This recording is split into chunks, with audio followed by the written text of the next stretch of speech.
Hey guys, today I'm just going to show you a few tips on pulling out an axle from a Can-Am ds450.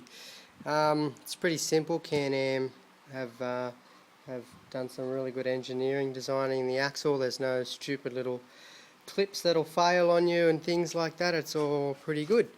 So pretty easy to get apart and put a new one back in. So do a lot of it with a flat blade screwdriver. I replaced here the factory split pins because they're just useless. Once you use them once, they pretty much throw away. I've just replaced them with that type of split pin. So you take that out. Now I've already undone these, but it's a 41mm socket. Or you can use a 158 Imperial big spacer. Careful not to lose the spacer. Okay, now we want to slide the hub off. Come off nice and easy. That's the new axle down there. It's a Dominator 2. Okay, so we've got this little collar at the end. Just makes the soft aluminium hub fit a lot nicer up against the steel axle. Take him off. Now there's a little metal washer in here. It comes off easy just with a little flick with a screwdriver, and you can pull it off with your hand like that. Okay, so now we go into the disc brake hub. You just got to bend these little tags back like so, and then get your 10mm socket in there. I've already pre-undone these, so it didn't take so long. You got to do that to all three of them. Slide them off, don't lose it. And then once you have all them undone, the axle sprocket will just slide off, just nice and easy like that.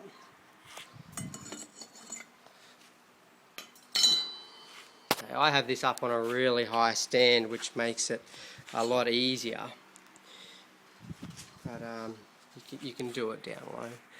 So this is the little locking nut here that's on a really fine thread. Now that's when you do that up, you're going to make sure you don't torque that any more than 8 foot-pounds. With it, make sure you use a little torque wrench. Oh, and while we're talking about that, this locking nut here, I undone it with a big rattle gun. That's all right for undoing them, but make sure you never do it up with a rattle gun. Always use a pry bar like in the manual and wedge it between the studs, and a torque wrench, and they've got to be done up at 250 newton meters of torque, or 184 foot-pounds. So that's really important. And I'll go through this little bit here when you're doing it up before I take it off. I put 10mm nut with just like a little spacer on it, so it doesn't go through into the rubber seal that's behind it. And with your torque wrench,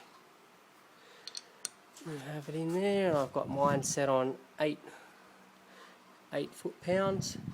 Actually, can't do that without the hub. You've got to slide the hub on, so you've got something to hold on to. Hold it with your waist.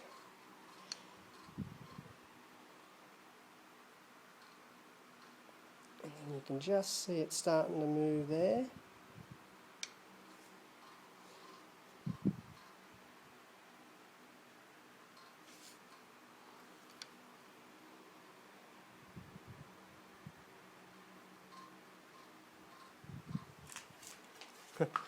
Hard doing this with one hand.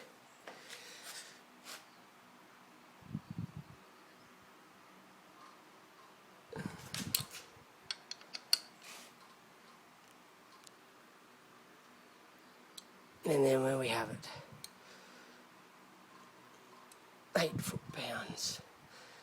No tighter than that for that little guy. Okay.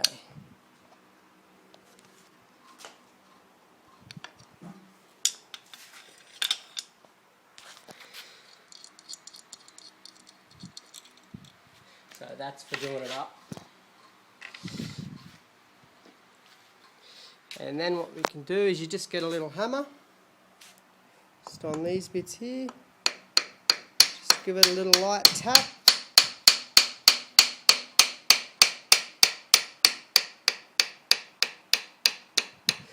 It will spin around until you'll be able to do it finger tight.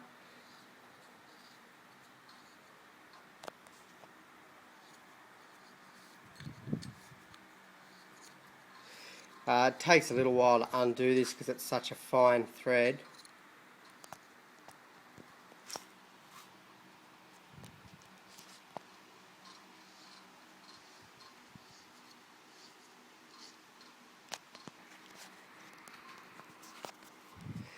Okay, now I have that done.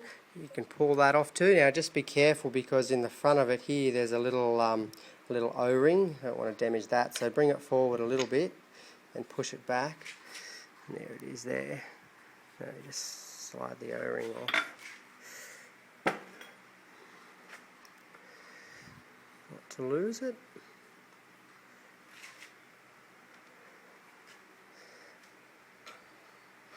And that just slides off simply like that. Okay, now sliding the axle out, you want to leave this side, it's got a little locking pin in there, you leave all that locking pin in place and the axle just simply slides out from that way. So